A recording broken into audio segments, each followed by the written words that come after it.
Hello, I'm Christian, and welcome to the Jenoir Leadership Podcast, a show where we talk about effective collaboration, influence, and leadership in an increasingly complex world. My interview partner is Dr. Dirk Schlimm. Dirk is an international leadership expert and the author of Influencing Powerful People. The purpose of this podcast is to share ideas and stimulate discussion, and it does not constitute professional advice of any kind. If such advice is needed, the services of a competent professional should be sought. The speakers, host, and Jenoir International Incorporated are not to be held responsible for any use, misuse, or reuse of the content. Enjoy the show. Hello and welcome to the Jenoir Leadership Podcast. Today we are talking about business strategy, and I'm very excited that we have a special guest on the show today to help us do that. Our guest is Cawse, founder and chief executive officer of Geotab, the world-leading provider of connected mobility technology and software. Geotab connects over 3 million vehicles to the internet with an increasing focus on electric vehicles and advanced data analytics. Welcome to the show, Neil. Hey, thanks for having me, Christian. Good to be here. I'm excited to have the conversation today.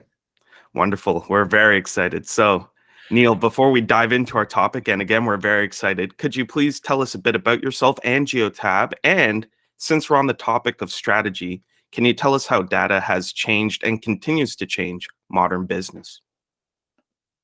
So Geotab, a little bit about myself. I was originally born in South Africa, immigrated to Canada in 2000, where we started Geotab really in the basement as a family business to help the family come into Canada and get started. And really we focused on data, as you mentioned, and really the collection of data for fleets, and then helping fleets understand that data and make use of that data. So the company today is the largest telematics company in the world. We have 3.1 million vehicles that we connect for our commercial fleets. This means around 44,000 customers and 2,300 employees. We're headquartered here in Oakville, Ontario, and but we have offices really, all over the world. And as you mentioned before, the data side of things is really the future of telematics, future of the company, and really it is about, you can't manage what you don't measure. And so often, you hear from, business leaders and owners that their fleet is great, it's working well, they don't have any problems. And then you say, well, are you measuring, or would you know whether you have problems? And that's where things get interesting. And, you put the devices in, you measure, you start understanding how your fleet operates, the opportunities to, improve the way vehicles work, maintain them better, make sure that they're in the right places at the right time. And all of a sudden, this massive opportunity to have a safer environment for the people, to make sure that the vehicles are more efficient, to reduce your carbon footprints, to save money in terms of, being more optimal in the way you operate. So, that's really kind of at the core what we do and how we think about things. Wow. Thanks, Neil. That is, again, fascinating, interesting, a lot of growth and a lot to talk about. So to get us into the conversation, we also have on our podcast today our regular leadership expert, Dirk. He's on the show, and to provide full disclosure, Dirk and you, Neil, you've known each other for a long time and worked together for a long time. That's right. I mean, Dirk has been on our board right since the beginning and been a little bit of mentor to myself and the rest of the board to help us in our scale. I mean, Dirk, how many people were in the company when you first joined, and how many, compared to what it is today? That's right. First there were 50 people. Now it's well over 2,000. I think 2,300. Amazing growth over that time. Yeah. Fantastic. So, Dirk, you've really helped us through that growth. 50 people to 2,300. You can imagine the challenges, the opportunities. Dirk came from a much larger company, had lots of experience, with larger companies, and had to advise the little Geotab on what needed to be put in place to help us kind of get there. So, we really appreciate what you've done for us, Dirk. Hey, thanks. Wonderful. That's great to hear. And it's great to hear that on the podcast, Dirk, you're not all talk, you actually have some experience. So that's good for people to hear, I think. So all that said, which is wonderful, Dirk, since you know Neil and the company and the industry, why don't I let you ask the questions today? Yeah, sounds good. And thanks again for the kind comments. And so Neil, I know very well actually that you are an engineer at heart, but as an entrepreneur and a business leader, you also must be a strategist, and that's really the aspect we want to talk about today. And strategy at its core is to think longer and broader, in addition to the here and now. But the here and now, of course, also super important. And so I'd like to talk to you about both. And so my first question would be, do you see a conflict between long-term and short-term, and how have you managed the tension between the two? And so what kind of things then do you think about when you hear long-term? So this is a really good question, and one that I do think about quite often. So I think that obviously somebody can be short-term focused, and the only thing they care about is, where am I going to make my next dollar, right? So, there's lots of problems in the business world to solve. There are problems everywhere. There are opportunities to make money everywhere, right? And so there's no lack of willingness to do stuff. Lots of companies have got, oh, if you could solve that for me, or if you could help me improve that, I would, pay you money. So there's no shortage of that. Now, on the other side of the equation, you have the long term. And the long term is kind of predicated on really where you believe the world is going to be in 5 to 10 years. So you've got to be a little bit of a futurist. You've got to be, somebody who has some really overall understanding of how the world works, the economics, what drives the world, what's important to people. And then you got to forecast a little bit about what is going to be important to people in 5 to 10. What is not going to change and what is materially going to change, right? And then you have this kind of mental model of what the world is going to look like in the future. And then you say, well, if the world looks like that, what would I need to be doing to be valuable in that world that's going to be there in 5 years' time or 10 years' time? And that's the long-term strategy, right? So you get two, different kinds of entrepreneurs. You'll get the entrepreneur that's going to go, listen, I'm about, making money, I hate to use the term, but I'm a hustler, and I will find a way to, make some money and get the job done. And then you have the other ones that are kind of the visionary, which sits, right at the end going, listen, I want to be, I want to be an Elon Musk, or I want to change the world in some way. And they sit on the other spectrum. Now, the problem is that both of those are wrong, unfortunately. And as you mentioned, there's tension between the two. And how do you relate to this? I don't really think of it as much tension as in, you can imagine it as a ladder, right? And so what happens is, the ladder, when you get to the top of the ladder, you're at that vision. So you've got to set that vision. You've got to be able to imagine, that high up vantage point where you've succeeded and you've ultimately, got to your 10-year vision of what the company is going to be. But you have these rungs along the ladder that you need to climb up. You're nobody today, right? You're starting at the beginning and you're absolutely nobody.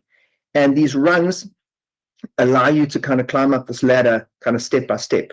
The problem is, if there are 2 or 3 rungs missing on the ladder, you'll never be able to get to the next part of the ladder. And that's the real challenge. Now, you could almost think of it as a winding path, right? So, ultimately on the other side of the forest where you want to get to. And there's, 15 different paths at every step through the journey that you can take. And what you have to be able to do is look at those paths and go, this path is going to take me way away from the direction that I need to go into. Whereas this path takes me a little bit off the direction that I want to go, but I feel like I can get back onto the main path. Mm-hmm. And that's the path that I need to go.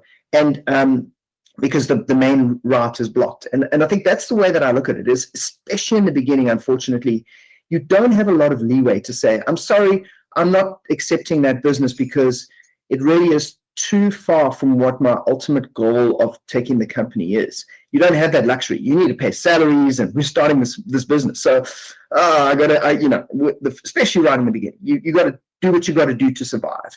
But then as you get a little bit, you build up that war chest, you have a little bit more money in the company, you have a little bit more bandwidth, you can weather the storm a little better. Now you can be a little bit more prescriptive about saying, hold on, that's too far off my path. I'm not going to take that business, but I'm going to find business that just keeps me on the path. And so I think ultimately, the bigger you get, the more you can keep focused on that path. But yeah, that is that tension you talk about between short and long term. And it's something that entrepreneurs need to grapple with and think about all the time. Hey Neil, great, thanks a lot. And I think it was interesting when we talked about the long term. You didn't just talk about the market, the customers, the competitors. You really talked about the big things, and those would be big changes that relate to society, technology, economics, environment, and how those really have an impact on strategy. And so could you give us some example of the big changes that you have seen and that you see, and how you as an entrepreneur and how Geotab would have responded to those and factored really those into the strategic thinking? Yes, for sure. I'll give you a couple of anecdotes. So maybe the first one was when we arrived in Canada in 2000. I think by 2003 or 2004, I remember attending a conference down in the US, and we had a booth up, and being a diligent entrepreneur, I was behind the booth and I was working hard representing the product. And I remember a CEO of some big company. I wasn't even familiar with all the big companies then, but may have been somebody like PepsiCo, came up and was the CEO of the company and goes, "Oh, this technology looks interesting. What do you do?" And I said, "Well, we monitor the vehicles and the fleet and the driver behavior." And he looks and he goes, "Oh, that's interesting." He says, "But I don't spy on my drivers." And he turned around and he walked off, right? And I remember thinking at the time that it does feel a little bit like spying, right? Because it's monitoring, right? And you've got to put yourself in that world that existed back in 2000, 2003. It's very different today. There's a lot of acceptance today that, whether I like it or not, I mean, we live in a world where when I walk down the street, there's cameras, there's cars with cameras in them. There's, every time I go into Google, my data is, we trust Google, but my data is being shared with third parties and apps that I install on my phone. There's a lot more monitoring, and I get benefit from it. And obviously there's dangers associated with it, but there's much more acceptance of the fact that this is the world that we live in. And so even back then, you had to ask yourself the question of going, well, would society ever accept the fact that we're going to put devices in vehicles and know where the vehicle is, right? And I think we've come a long way to saying that no, that there's the benefits outweigh the costs. And yes, we have to be cautious, but the benefits are there. So that's an example of saying, yikes, so we're in the wrong business right from the get-go. This is never going to work. So, we could have made a big mistake. So that's one example. Another good example would be the impact of the cloud. And this is where, kind of my technical background becomes more important. So you have to be that kind of societal expert and be, a bit of a psychologist and maybe an economist, and you have to think about those elements, but you also have to understand the technology to get that piece right. So back in this world of 2000, nobody was prepared to give their data. First of all, they weren't happy that the fact that you were monitoring data in the first place, but the second point was they would never give it to a third party. There's no way I'm going to put it in a cloud environment. What? And have some other person, I can't see it, touch it, hold it. And, in those days, we used to provide software that you had to install inside your own company, and you had to set it up. And the data never came to Geotab. It was outside of our control. We wouldn't be allowed to touch it. And seeing, again, the world move away and realizing that the benefits of the cloud are far greater, going to outweigh the costs, right? And that people will start getting used to the idea that they can trust a Google or they can trust a Geotab. And the fact that trust is going to be the defining thing that determines the winners from the losers. That the companies are going to say, I am going to go with Geotab because I actually trust what you do with my data and how you're going to look after my data, because I know that I can't house it all myself and I can't get the benefit if I just keep the data. So those are a couple of examples that, there to share how that works. Yeah. No, Neil, great example. I remember that. So I was around at that time, and I came very much from an analog environment. And when you told us we're moving to the cloud and explained to me what it meant, I thought, wow, who would do that? And here we are, and it really has become the accepted standard. And I think it's a fantastic example of technological change, but also attitudinal societal change that you've given us here. And so want to pick up on that, but also on something you said earlier, that there is the approach to, hey, I have my business, I'm looking at how I can make money. And as you said, nothing wrong with it. That's where it starts, right? If you don't have customers, you're not making money, you don't have a business. But then comes the idea of purpose. Why are we really here? What is the difference that our enterprise is making? And so that becomes then part of the strategy discussion as well. And you mentioned that earlier, but maybe we can go back a little bit on that, the idea of purpose, again, how you think about it, how you think about Geotab, what are we here, how are we contributing, how do you think about that idea of purpose? And again, you mentioned earlier, how do you balance it against financial success of the business? Yeah. So, I mean, I do, and I think like most entrepreneurs, you're looking for opportunities in this world where you believe you can make money, right? So there's a million things that are coming up. As I said before, any company that has problems or, opportunities, you can be there to help them solve it. Now, you do see many things that come up in society where you can make money, but it comes either at the expense of somebody else. So some kind of arbitrage where the money that you make is going to come at the cost of somebody else, right? Or the money that you make has a lot of downsides, right? Maybe you go and open, a coal mine and you go, I'm going to produce electricity through coal, right? So you can follow path A and you go, well, coal's the cheapest thing right now, I'm going to go and do that, right? Or you can say, maybe I'm going to go a different route. Maybe I won't make as much money in the short term,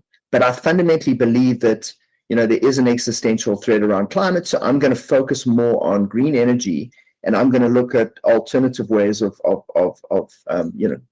making energy, and I'm going to go and focus on other areas. And you have a choice to make in life, and I think that you got to make those choices, maybe right at the beginning, because once you kind of set on a path, it's very hard to then go, oh, I'm down the wrong path, I need to go somewhere else.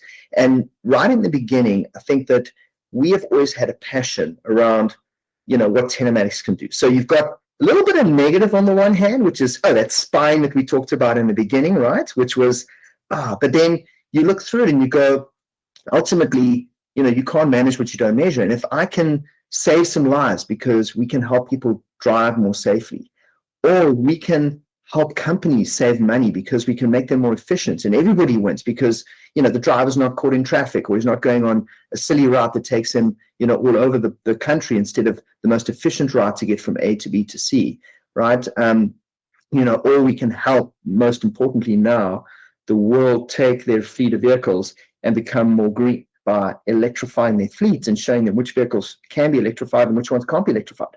These are profound things, and I think that if you can combine, your ability to have a business and make money with these goals that are truly benefiting society, I think, you can wake up every single morning and you can go, this is not just about me making a little bit of extra money so I can go on a holiday or, buy a new car or something. This has a purpose beyond me.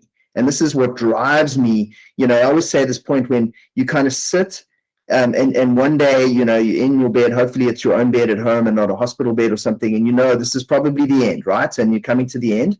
You think back on your life and you go, have I left this world, a better place than when I came into it? And I think that's what's got to run through your mind is going, I really did everything in my power to make sure that this world is better in some way, shape, or form. Not all of us are always in a position to make a big impact. And, I really hope that one day when I'm in that situation that we feel good that Geotab has made some impact. But, you have these choices. I do think that, it's not one or the other. You don't have to go, it's money and having, looking after my kids and making sure, they have a good home and all the people that work at Geotab, giving them a livelihood. It's also about what you can do for the greater goods of society. And I think you can have both. I truly do believe you can have both. Yeah.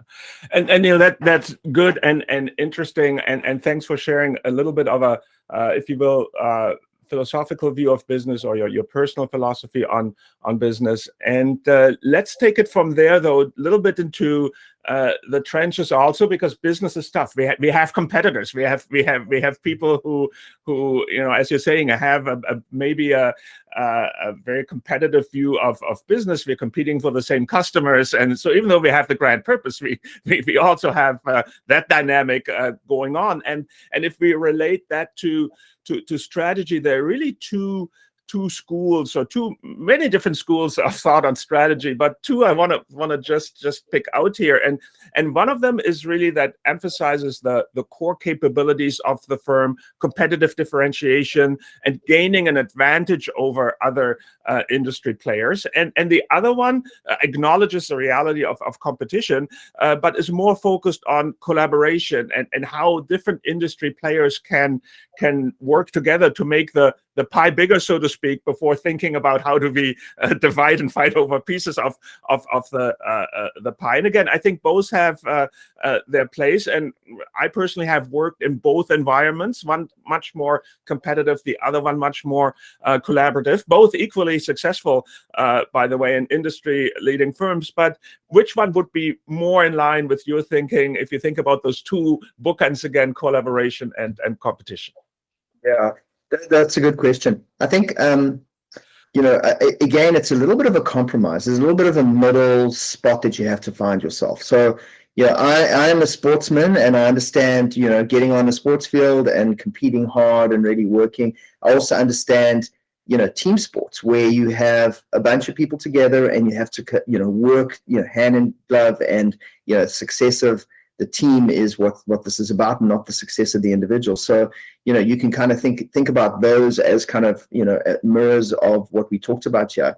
I would say, though, that our model, and I'm not going to claim that it was a model that Geotab invented, because it certainly wasn't. I would say that our model is very much taken over the Silicon Valley technology model, which I've actually seen it evolve. Like, I was, way in the space a long time ago, and I saw Microsoft, the anti-competitive stuff that happened with Microsoft. I saw Microsoft go through this kind of evolution, and I saw the success of open source software, and really the rise of Linux, that literally now is embedded in virtually every cell phone, every environment. So it's really completely taken over. And I remember dreaming and thinking, imagine one day if this would take over, and then just seeing the momentum and saying, this is going to work. This really is going to happen. And then it got me thinking about how the models looked. And I've seen Silicon Valley, the tech companies, actually change their models to being much more focused on individual competition, squashing the enemy, stamping everything out, controlling, every aspect of the technology, to one of absolute collaboration. And really, there's a saying that we say at Geotab all the time, and that is, rising tides lift all boats. And if you look at some of the most successful, models in the world, tech company models in the world, you will find that they're based on this philosophy. If you even think about your iPhone, or you think about, the Google phones and the Google Play Store and the App Store, these stores are created where hundreds of thousands of companies have millions of apps on these stores, making billions of dollars, right? And it's Apple and it's Google that are really providing kind of the infrastructure, but it's rising tides. It's helping that entire ecosystem develop and grow and creating a new industry in a sense. And I do think that if you want to be game changing, you cannot be all things to all people, and that collaboration is vitally important. And it kind of comes from an academic viewpoint, right? If you think about the academic view, it is, we go to university and we read an enormous number of papers. These papers were built from people who wrote the papers in years prior, and they built their papers upon the papers that were built by years prior to them. And the foundation of all academia is based upon standing on the shoulders of giants and learning from one another and building on top of what we've got.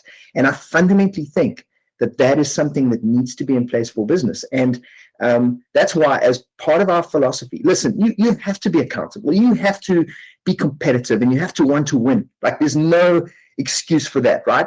But you can still do it together. And there is this concept of co-opetition where, and many of our partners, we compete and we're partners with, and that's completely okay. We have to get away from this idea that I hate you because I'm competing with you. It doesn't work like that. We can work together in the sense, and we can compete. And competition is healthy for the consumer. At the end of the day, the person using the products, they need that competition, and let's compete. And my attitude is always, if you have a bunch of smart, hardworking people, and you find that, you're being outcompeted in a certain area, it's okay. Somebody else is better at doing it for whatever reason. They've got a different approach, a better philosophy. Let's find something else to do. There's so many problems to solve in this world. We can just pivot a little bit and go and look somewhere else. So, that's kind of, I think, how we look at it. So, Neil, when you said standing on the shoulders of giants, I saw Christian, the historian, nodding along here. That's what he spends much of his time doing. With my name mentioned, why don't we jump in here with a pause? Everyone, thank you so much for listening to the first half of our conversation with Neil Cawse. It's been fascinating. I hope you learned a lot, and I hope that you will turn into our next episode where we continue the conversation. Unlike normal editions where you have to wait the 2 weeks, the next episode, part 2 to this conversation, has already been uploaded. So if you got this far, please go back to the main screen of our page, wherever you found this podcast, and already uploaded will be the second half to this conversation. Look forward to being with you there.